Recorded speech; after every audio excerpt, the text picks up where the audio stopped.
Hi there, I'm Bryan Sirchio.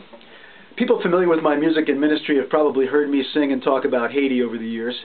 This song is my attempt to take some of the highlights of the history of the relationship between the U.S. and Haiti and to put it into a song. And I was greatly aided by an article by human rights lawyer Bill Quigley from New Orleans, and the song is called "Poverty Always Has a History."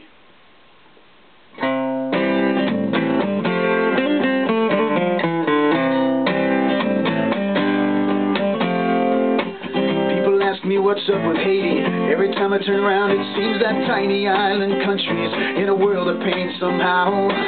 Take the recent earthquake, it's a world-class heartache, but the quake that just struck Chile was a couple hundred times worse. And if you ask me why the loss of life in Chile was small compared with Haiti's tragedy, my response could probably be kept to one word, and that word would be poverty. But then I'd also say that poverty always has a history, and compassion with justice won't begin till we learn the facts behind the current misery and let the story in. Let's let the story in.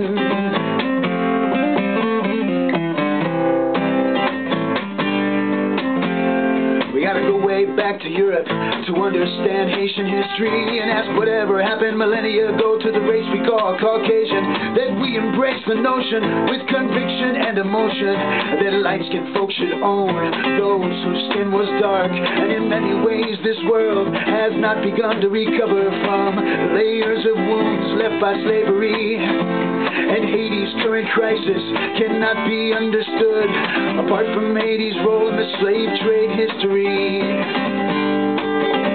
In the year 1804, when the Haitian nation was born, it was the first time in history that slaves successfully rose up and overthrew, through violent revolution, their European masters. In this case it was the French.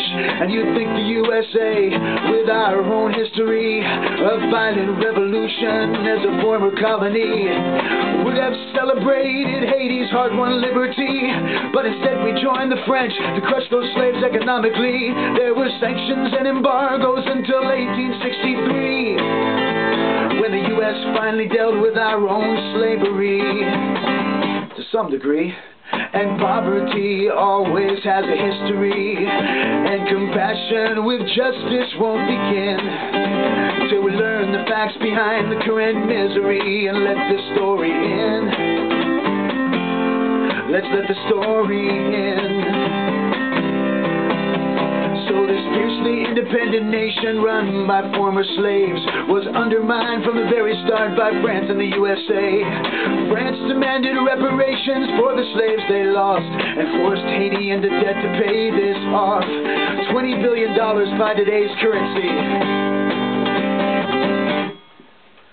And the U.S. sent Marines to take Haiti by force from 1915 to 1934. We charged the Haitians taxes, we ran their institutions, we even sent young FDR to write Haiti's constitution.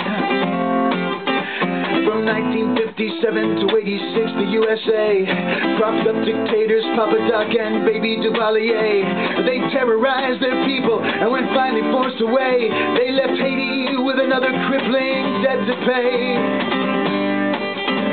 But once again, this land of former slaves had liberty. They held their own elections and embraced democracy. They tried to put an end to the sweatshop labor travesty, but then CIA-backed soldiers intervened. Two different coups d'etats. And I'm not saying Haiti hasn't made its own share of mistakes, but they've been ravaged for cheap labor and their resources stripped away. And recently we've learned that deep beneath the Haitian soil, they've discovered there are vast reserves of oil. And poverty always has a history.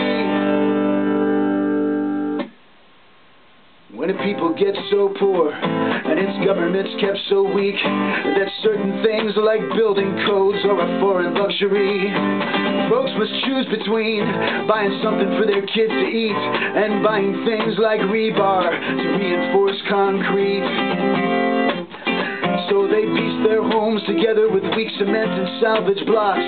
They stacked them on the hillsides or wherever they can squat. And they're grateful for a roof above and four walls all around. But when the earth began to shake,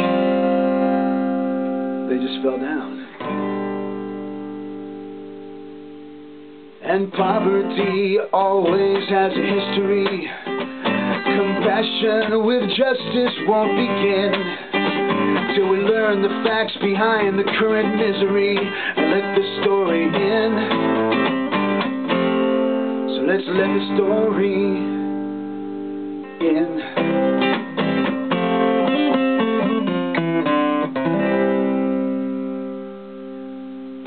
Thanks for listening. You can hear other songs of mine on my YouTube channel or my Facebook fan page or my website.